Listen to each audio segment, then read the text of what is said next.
ஜனவரியில் வந்து 4ஆம் தேதி 5ஆம் தேதி மெரினா ப்ரொட்டஸ்ட் நடந்ததுக்கு அப்புறமா திரைப்பட நடிகர்கள் நிறைய பேர் வந்து அதுக்கு முன்னாள் நாள் வரைக்கும் வர நிறைய பேர் திடீர்னு வந்து அவங்களுக்கு தமிழங்கிற உணர்வு இருக்கிறனால தான் பேசுகிறாங்க, யாரையும் தப்பு சொல்லலை. எல்லாரும் இதை வந்து தமிழனோட பிரச்சனை அப்படின்னு போகிறப்ப நான் என்ன பண்ணுறேன்னா, பிஆர் ஐயாவும் சேனாதிபதி தான் ரியல் ஹீரோஸ், அவர்கள் பின்னாடி போகணும் எல்லாரும் அப்படின்னு சொல்லி அவங்க 2 பேரையும் பாப்புலரைஸ் பண்ண ஆரம்பிச்சது அந்த கட்டத்திலேருந்து. நான் சொல்லலாம் என்ன கூட சும்மா சீனுவானுங்க, 3 வருஷமா இவர் படமே வரல, இன்னுமே ஒரு கிடையாது, நான் அடிச்சேன்னா தாங்க மாட்டேடா, அதனால தாங்க அடிக்கிறேன்.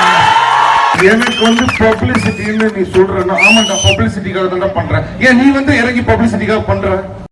ஹிப்ஹப் தமிழா அவர்கள் சிம்பு அவர்களை மறைமுகமாக தாக்க சிம்பு அவர்கள் நேரடியாக ஹிப்ஹப் தமிழா அவர்களை தாக்கியிருக்கின்றார்.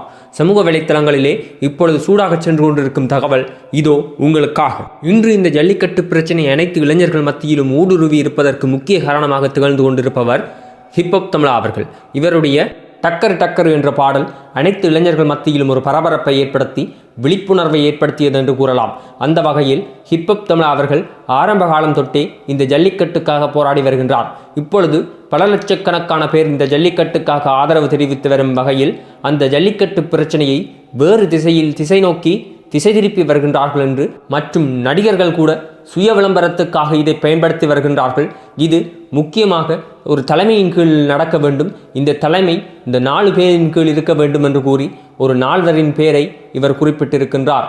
அது தவிர்த்து மற்றவர்கள் எல்லாம் தங்கள் சுய விருப்பத்தையும் மற்றும் தங்கள் சுய விளம்பரத்தையும் இங்கு பயன்படுத்தி வருகின்றார் என்று இவர் மறைமுகமாக சிம்பு அவர்களையும் மற்றும் பல நடிகர்களையும் சாடியிருக்கின்றார்.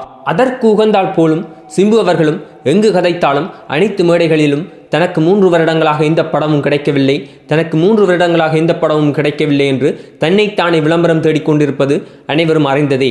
இதை ஹிப்ஹப் தமிழா ஆதியவர்கள் மறைமுகமாக சாட அதற்கு எதிராக சிம்பு அவர்கள் கூறியிருக்கின்றார், யாரும் எங்களை வழி நடத்த வேண்டிய அவசியமில்லை, எங்களுக்கு எவ்வாறு நடக்க வேண்டும் என்று எங்களுக்கு தெரியும் என்று மறைமுகமாக இல்லாமல் நேரடியாகவே ட்வீட் செய்திருக்கின்றார்.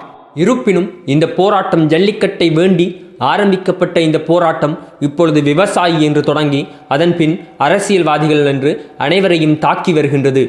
இந்த பிரச்சனை இப்படியே நீடித்தால், இதற்கு ஒரு சரியான விடை கிடைக்காமல் போய்விட்டால் இப்பொழுது இந்தியாவில் அடுத்த கட்டமாக மிக பெரும் பிரச்சனைகள் எழ இருக்கின்றது என்பது ஒரு முன்கூட்டு எச்சரிக்கையாக காணப்படுகின்றது. இதுபோன்று முக்கியமான அரசியல்தனமான சினிமாத்தனமான சுவாரஸ்யமான அனைத்து வீடியோக்களையும் ஒரே இடத்தில் பார்த்து மகள எங்கள் சேனலை சப்ஸ்கிரைப் செய்யவும். நன்றி, வணக்கம்.